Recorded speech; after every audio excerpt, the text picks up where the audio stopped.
Hello everyone, welcome back to my channel Marina kitchen room. আজকে আপনাদেরকে তৈরি করে দেখাবো তালের বড়া। অনেকেই জানেন, আবার অনেকেই এই পিঠাটা বানাইতে পারেন না, তাই আজকে আপনাদেরকে সহজ পদ্ধতিতে দেখিয়ে দিব। আশা করি আপনাদের কাছে এই ভিডিওটি ভালো লাগবে। এখানে আমি তৈরি করার জন্য নিয়েছি 3 কাপ পরিমাণ তাল। এখানে আমি এগুলোকে ছেঁকে আগে বোতল ভরে রেখে দিয়েছিলাম ডিপ ফ্রিজে, তারপর নর্মাল করে এখানে নিয়ে নিলাম। দিয়ে দিলাম 3 চামচ পরিমাণ চিনি, দিয়ে দিব সামান্য পরিমাণ লবণ, এরপর দিয়ে দিব সামান্য বেকিং সোডা। এটা স্কিপ করে যেতে পারেন যদি আপনি শুধু আটা দিয়ে বানান। তারপর দিয়ে দিলাম সামান্য পরিমাণ জর্দা রং, এটাও আপনি স্কিপ করে যেতে পারেন যেহেতু তালটা একেবারে লাল। তারপর এখানে দিয়ে দিব আটা 1 কাপ, চালের গুঁড়া আধা কাপ। এখন এগুলোকে চামচের সাহায্যে মিক্স করে নিব।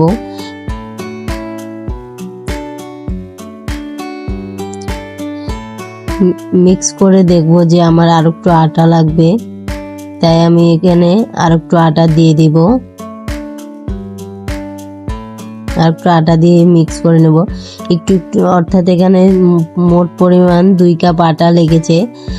একটু একটু করে মিক্স করে, যাতে করে ডোটা একেবারে শক্ত না হয়, একেবারে নরমও না হয়, চামচ দিয়ে দেওয়া যায় এরকম ডো তৈরি করব আমি। আমার ডোটা তৈরি করা হয়ে গেছে। তারপর এখানে দিয়ে দিব 1 কাপ পরিমাণ নারকেল। আপনারা নারকেলটাও স্কিপ করে যেতে পারেন, না দিলেও হবে, যেহেতু আমার নারকেল পছন্দ তাই নারকেলটা দিয়েই আমি এখন মিক্স করে নিয়েছি। তারপর এখানে একটা পলিথিনে এক কোণায় দিয়ে একটু মানুষে দেখায় যে এভাবে পলিথিনে নাকি গোল হয়, তবে আমি বলবো এটা কেউ করবেন না, আজকে আপনাদেরকে করে দেখিয়ে দিয়েছি। পলিথিনে করে দিতে গেলে একেবারে লম্বা লম্বা কেমন জানি হয়। আমি বলি চামচ দিয়ে দিবেন, না হয় হাত দিয়ে দিবেন। হাত দিয়ে দিলেই বেশি বেটার। যাদের কাছে হাত দিয়ে দেওয়া একটু সময় লাগে তারা চামচ দিয়েই দিতে পারেন। ভিডিওটি ভালো লাগলে চ্যানেলটি সাবস্ক্রাইব করে রাখবেন, যাতে আপনাদের জন্য আরো ভালো ভিডিও নিয়ে আসতে পারি। আশা করি আপনাদের পুরো ভিডিওটা দেখবেন, তাহলে বুঝতে পারবেন আমি কিভাবে বানিয়েছি। তারপর এগুলো যখন একটু লালচে হয়ে যাবে এগুলোকে উল্টে পাল্টে ভেজে নিব।